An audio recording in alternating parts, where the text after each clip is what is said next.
Wahai sahabat-sahabatku, biasakanlah dirimu untuk mendirikan salat 5 waktu, tepat pada waktunya.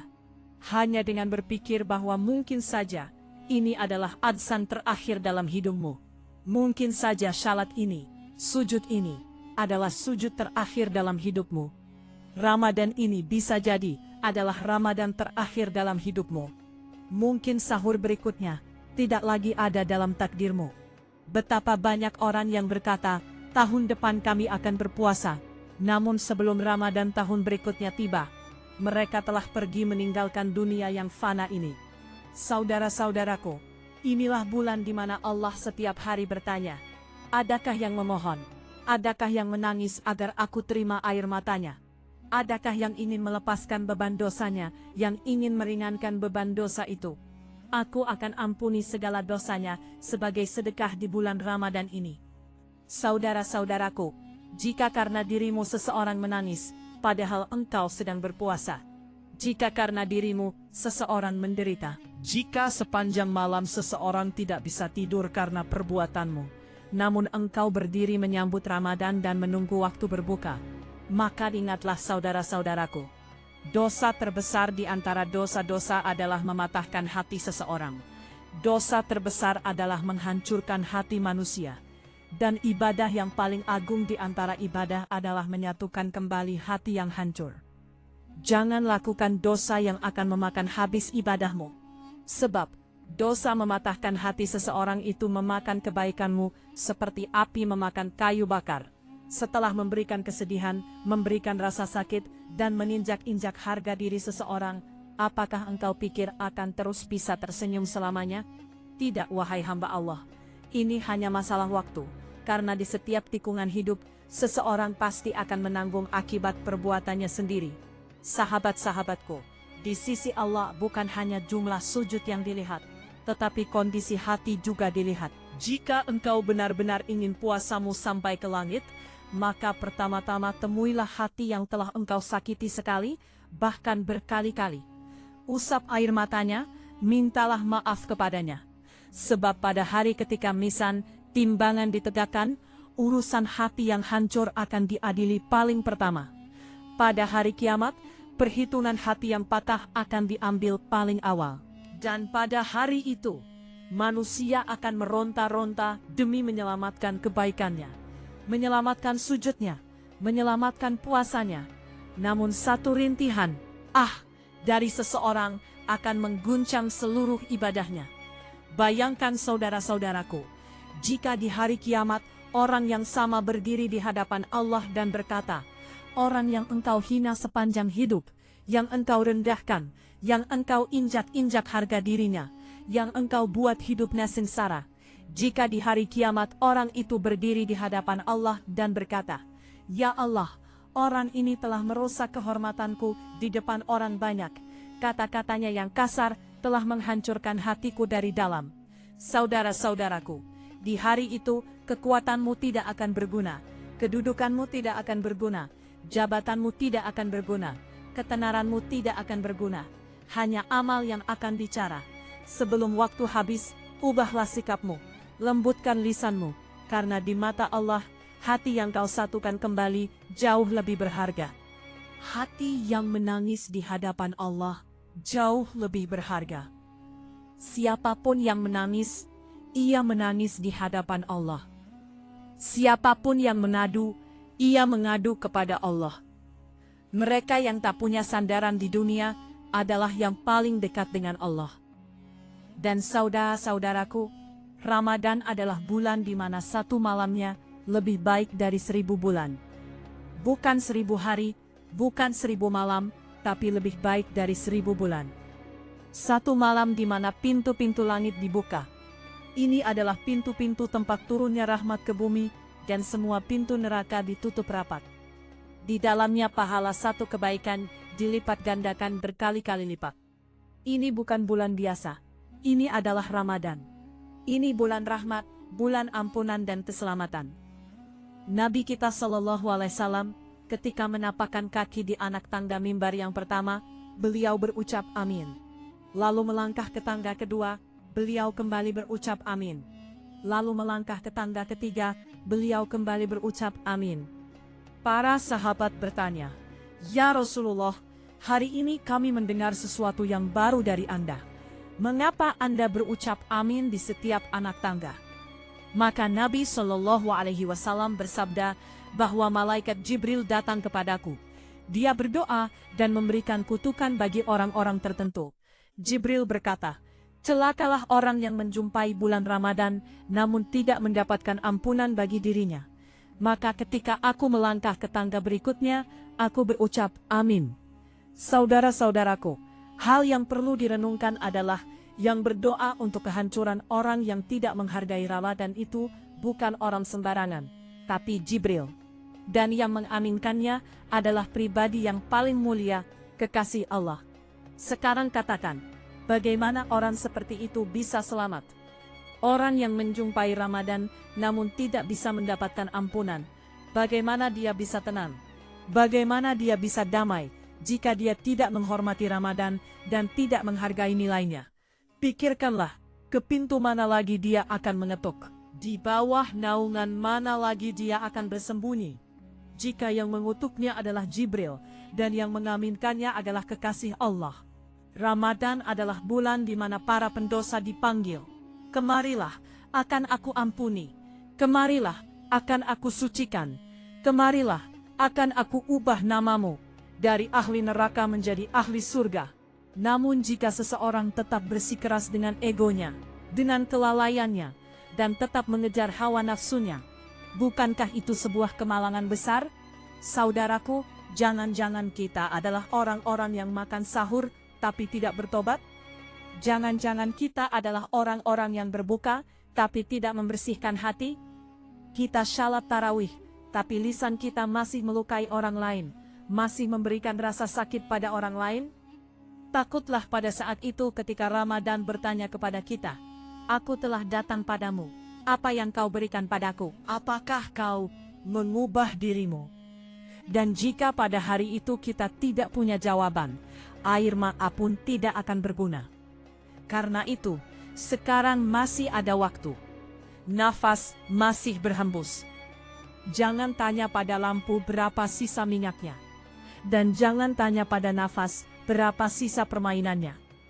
Tanyalah hanya pada manusia-manusia yang sudah tidur di dalam kain kafan. Jika amal di dunia itu baik, betapa tenangnya di dalam kafan itu. Sekarang masih ada waktu. Nafas masih ada. Pintu masih terbuka. Jangan sampai bulan ini berlalu dan kita tetap sama seperti hari pertama. Sehingga bagi kita pun tertulis kata-kata yang didoakan Jibril dan diaminkan Nabi Sallallahu Alaihi Wasallam. Saudara-saudaraku, Ramadan bukan sekadar membuat daftar ibadah. Ini adalah bulan untuk mengenali kegelapan yang tersembunyi di dalam diri. Ini adalah waktu di mana manusia harus berdiri di depan cermin hatinya dan bertanya, "Dalam tipu daya apa aku hidup sepanjang tahun ini? Berapa kali aku berkata masih ada waktu, nanti aku akan bertobat. Mumpung masih muda, nanti saja tobatnya. Hidup masih lama, nanti saja tobatnya." Namun Ramadan menunjukkan kenyataan bahwa hidup ini tidak bisa dipercaya. Saudara-saudaraku, berapa banyak orang yang Ramadan lalu bersama kita, hari ini tidur di dalam kubur. Hari ini mereka tidak bersama kita. Tahun lalu mereka juga berpuasa. Mereka juga berdiri, shalat. Mereka juga makan sahur. Namun hari ini tangan mereka kosong, sedangkan kita masih punya waktu. Ramadan bukan datang hanya untuk membuatmu lapar, tapi juga untuk membangunkanmu. Untuk memberimu kesadaran bahwa engkau sangat lemah. Engkau butuh pertolongan, dan Tuhanmu bisa saja murka padamu. Keputusan tidak akan diambil dari jumlah sujudmu, tapi dari kejujuran hatimu. Sujud tidak akan menentukan. Kejujuran hatilah yang akan menentukan. Maka peganglah bulan ini seperti orang yang tenggelam memegang sepotong kayu. Karena jika bulan ini terlepas dari tangan dan hati tidak berubah, mungkin kesempatan berikutnya tidak akan pernah datang. Saudara-saudaraku, tahukah kalian bagaimana Nabi kita Sallallahu Alaihi Wasallam menghabiskan Ramadan? Dalam Ramadan, beliau tidak hanya beribadah, tapi setiap saat beliau membawa rasa takut jika umatnya akan merugi. Dalam doa-doa beliau, nama beliau sendiri jarang disebut. Yang lebih banyak disebut adalah para pendosa. Beliau menahan lapar sendiri, tapi paling depan dalam memberi makan orang lain. Kedermawanan Nabi SAW di bulan Ramadan menjadi lebih cepat deras. Seolah-olah ada rasa takut di hati bahwa mungkin Ramadan ini adalah Ramadan terakhir dalam hidupku. Kesempatan terakhir untuk menangis. Kesempatan terakhir untuk menyenangkan Tuhanku. Saudara-saudaraku, Nabi kita menghabiskan Ramadan seperti seorang musafir yang terjaga mempersiapkan diri di malam terakhir sebelum sampai ke rumahnya. Sedangkan kita melewati bulan penuh berkah ini seperti hari-hari biasa. Di bulan Ramadan, Allahku setiap saat memanggil dari Arsy. Adakah yang memohon ampunan dariku? Adakah yang membawa beban dosanya ke pintuku? Dan aku akan ringankan bebannya? Adakah yang hancur hatinya dan berkata, "Ya Allah, aku bersalah"? Yang berkata sambil menangis, "Ya Allah, aku bersalah." Saudara-saudaraku, pikirkanlah ketika Tuhan sendiri yang memanggil. Dia sendiri yang berkata, "Mintalah." Namun kita malah tidur pada waktu itu, atau sibuk dalam pembicaraan sia-sia. Waktu sahur tiba, ada keheningan di bumi. Namun di langit ada pengumuman bahwa hari ini, siapapun yang meminta, tidak akan pulang dengan tangan hampa. Detik-detik sebelum berbuka, ketika rasa haus mencapai puncaknya. Jika saat itu satu rintihan, keluar dari hati, maka takdir bisa berubah. Satu rintihan bisa mengubah takdir. Saudara-saudaraku, ini adalah bulan di mana satu air mata yang tulus menghapus dosa bertahun-tahun. Satu sujud membawa manusia dari satu tingkat ke tingkat yang tinggi. Tapi syaratnya adalah hati harus hidup. Hati harus lembut. Tidak hanya bibir yang bergerak, tapi ruh yang bergetar. Maka aku katakan, jangan biarkan Ramadan berlalu begitu saja. Peganglah dia, peluklah dia. Jika kali ini pun engkau tidak bangun, maka jangan katakan bahwa kami tidak diberi kesempatan. Satu hal lagi, Ramadan bukan hanya tentang engkau makan sahur, berbuka puasa, dan menganggap pekerjaan sudah selesai. Tidak, saudaraku. Ramadan sedang melihatmu.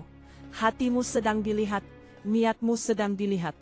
Jika sepanjang hari engkau lapar, namun dengan lisanmu engkau melukai seseorang, maka pikirkanlah apa yang kau dapatkan. Seharian lapar, syalat pun dilakukan. Namun jika hati seseorang tetap kau lukai, coba pikirkan sekali lagi apa yang kau peroleh. Apakah rasa laparmu akan diterima di sisi Allah? Engkau pulang dari tarawih, lalu meluapkan amarah di rumah, memberikan penderitaan pada istri, memberikan rasa sakit pada istri, memarahi anak-anak. Maka Ramadan macam apa ini? Ramadan yang sebenarnya, puasa yang sebenarnya, adalah ketika matamu berubah, lisanmu berubah, sikapmu berubah. Engkau tidak lagi sama seperti sebelumnya. Ramadan adalah ujian, bukan hanya ujian perut, tapi ujian hati, ujian nafsu. Pernahkah kau berpikir mengapa rasa lapar itu diberikan? Agar kau memiliki perasaan, agar kau tunduk, agar kau hancur. Dan ketika seorang hamba hancur, saat itulah menjadi kekuatan sejatinya. Sayyidina Ali bin Abi Thalib karramallahu wajhahul karim ditanya, ketika kemunduran, zawal, mulai datang dalam hidup manusia, tanda-tanda apa yang muncul? Ketika kegelapan mulai datang dalam hidup manusia, ketika waktu buruk mulai datang, tanda apa yang terlihat? Bagaimana manusia tahu bahwa waktu yang akan datang akan membawa kehancuran baginya? Maka, Sayyidina Ali bin Abi Thalib berkata, jika tiga tanda ini mulai terlihat, ketahuilah bahwa kehancuran besar akan datang dalam hidupmu. Jika tiga tanda ini muncul, ketahuilah bahwa kemunduran akan datang, kehancuranmu akan dimulai. Ditanyakan, wahai imam, beritahukanlah apa tiga tanda itu. Sayyidina Ali bin Abi Thalib bersabda, tanda pertama, ketika manusia berhenti melihat perbuatannya yang salah. ketika dia berhenti menganggap buruk sebagai keburukan, ketika hati menjadi begitu hitam, sehingga saat melakukan kesalahan pun tidak ada rasa malu yang dirasakan. Beliau bersabda, itulah saat di mana manusia melangkah menuju kehancuran sambil tertawa, dan dia tidak menyadarinya, saudaraku. Hari ini keadaannya adalah kita tidak menganggap dosa sebagai dosa, tapi menyebutnya sebagai tren zaman untuk menenangkan diri sendiri. Kita meninggalkan syalat dan merasa tenang. Kita berbohong dan merasa tenang. Kita mematahkan hati orang lain dan merasa tenang. Dan yang mengherankan adalah, kita berpikir semuanya baik-baik saja. Saudara-saudaraku, ketika berbuat dosa di depan orang, ketika tidak malu bermaksiat kepada Allah, itulah tanda pertama kemunduran. Ketika rumah menjadi besar, namun hati menjadi sempit, ketahuilah ada yang salah. Sayyidina Ali bin Abi Thalib ditanya, "Wahai Imam, apa tanda kedua kemunduran dalam hidup manusia?" Maka beliau menjawab, "Tanda kedua adalah munculnya rasa benci terhadap nasihat ayah dan guru." Tanda kedua kemunduran adalah benci pada nasihat ayah, benci pada nasihat guru, benci pada nasihat guru spiritual, mursyid. Ketika manusia mulai marah saat mendengar kebenaran, ketika seseorang memperbaiki dirinya, lalu dia menganggapnya sebagai musuh. Jika itu mulai terjadi, ketahuilah tanah hati telah menjadi gesang. Inilah keadaan di mana manusia bersikeras pada kesalahannya. Manusia berkata, "Aku sudah tahu segalanya, tidak perlu memberitahuku. Aku tidak butuh perkataan siapapun, aku punya semua ilmu." Dan kesombongan inilah yang menjadi awal kemundurannya.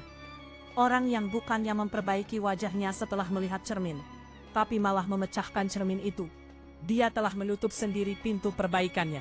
Dan ketika pintu perbaikan tertutup, kehancuran tidak akan lama lagi masuk ke dalam. Ditanyakan, "Wahai Imam, apa tanda ketiga yang membawa kemunduran dalam hidup manusia?" Sayyidina Ali bin Abi Thalib bersabda, tanda ketiga adalah hilangnya rasa syukur. Ketika manusia memiliki banyak nikmat, namun lisannya penuh keluhan.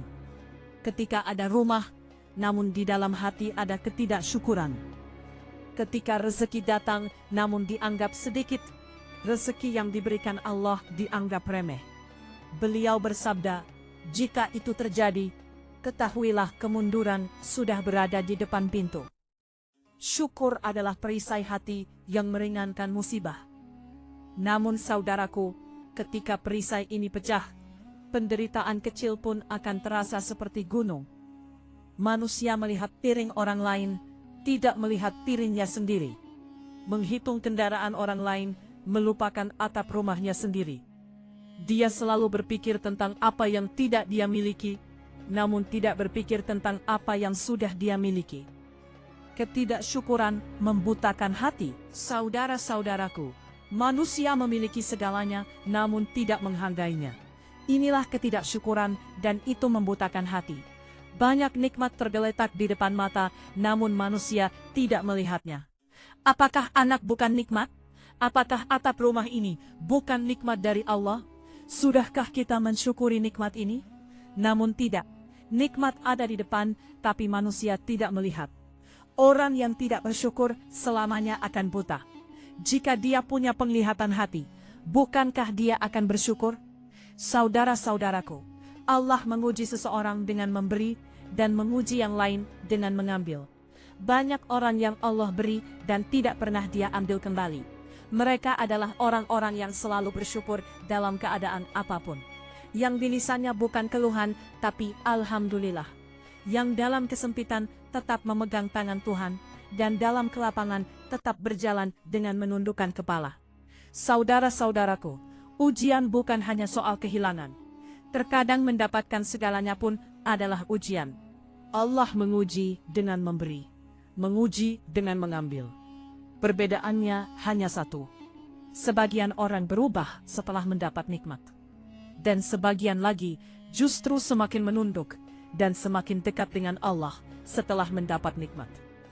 Nabi kita Shallallahu Alaihi Wasallam bersabda, jika engkau rida dengan rezeki Allah yang sedikit, maka Allah akan rida dengan ibadahmu yang sedikit. Ada rahasia besar dalam sabda Nabi ini. Orang yang merasa cukup dengan yang sedikit, hatinya menjadi kaya. Siapa yang belajar bahagia dalam kekurangan, dia tidak akan pernah merasa kekurangan. Allah akan melipat gandakan yang sedikit itu. Namun orang yang terbakar dalam api ingin lebih, dia akan tetap merasa kosong, meski sudah mendapatkan segalanya. Saudara-saudaraku, dia punya kekayaan tapi tidak punya ketenangan. Dia punya uang tapi tidak punya kedamaian. Berapa banyak jutawan dan miliarder yang di tengah malam harus minum obat tidur. Tidur tidak datang, hati gelisah. Meski ada harta, malam-malam dilewati dengan gelisah. Jika kita bisa tidur tanpa obat, maka bukankah kita harus bersyukur kepada Allah? Kekayaan sejati bukan harta, tapi ketenangan hati. Dan ketenangan ini didapat oleh orang yang meninggalkan keluhan dan memilih syukur. Karena syukur mengikat nikmat agar tidak pergi, sedangkan ketidaksyukuran justru mengusir nikmat. Beliau bersabda, ada 3 hal yang membuat manusia selalu dalam kegelisahan. Jika engkau ingin ketenangan dalam hidup, jangan biarkan 3 hal ini masuk ke dalam dirimu, atau engkau akan kehilangan kedamaian. Kegelisahan akan menyebar sedemikian rupa, sehingga suara tawa anak kecil pun tidak akan membawa kedamaian di hati. Ketenangan akan hilang. Ditanyakan, wahai imam, apa 3 hal yang merampas kedamaian itu? Beliau bersabda, pertama, keinginan yang panjang, panjang angan-angan. Keinginan yang panjang adalah api yang tidak pernah membiarkan manusia merasa puas. 1 keinginan terpenuhi, 10 lagi lahir. Manusia meninggalkan hari ini demi impian hari esok, sehingga masa kininya menjadi buruk. Dia berpikir ketika sudah dapat, barulah aku akan tenang. Padahal cawan keinginan tidak akan pernah penuh. Semakin kau isi, semakin terasa kosong. Saudara-saudaraku, keinginan yang panjang membuat manusia tidak bersyukur. Yang ada terasa kurang, yang tidak ada terasa segalanya. Inilah kerugian keinginan yang panjang. Orang dengan keinginan panjang terjaga di malam hari, melakukan perhitungan, membandingkan diri dengan orang lain, memelihara hasrat di hati, hingga dia lebih banyak berpikir daripada hidup.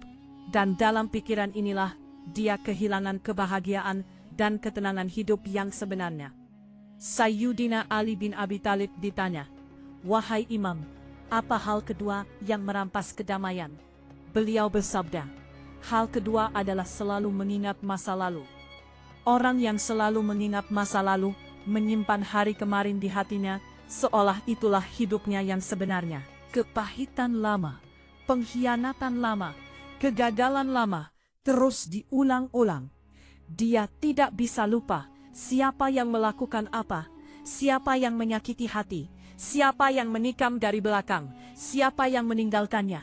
Dan kenangan inilah yang membakar api diam-diam di dalam dirinya. Tidak bisa melupakan masa lalu, akan menghancurkan manusia dari dalam. Orang seperti itu tidak bisa memaafkan, dan tanpa memaafkan, hati tidak akan pernah ringan. Dia berbaring di tempat tidur, mengulang cerita lama. Mata tertutup, namun pikiran berjalan. Mata tidur, namun pikiran terjaga. Dan kegelisahan inilah yang memakannya perlahan-lahan dari dalam, membuatnya hancur. Karena orang yang mendekap hari kemarin, tidak akan bisa merasakan kebahagiaan hari ini sepenuhnya. Ditanyakan, wahai imam, apa hal ketiga? Beliau menjawab, hal ketiga adalah sikap kasar terhadap istri. Sikap kasar terhadap istri. Di luar dunia dia tersenyum, namun saat melewati ambang pintu rumah, wajahnya berubah. Manusia tidak mengerti bahwa istri bukan hanya ingin roti, makan, tapi juga ingin kehormatan. Dia lapar akan kehormatan. Ketika seorang suami mengumbar kesalahan istri di depan orang lain, sebenarnya dia sedang meretakkan fondasi rumahnya sendiri. Pria berpikir dia sedang menang, padahal dengan menunjukkan keberanian di depan istri dan anak, sebenarnya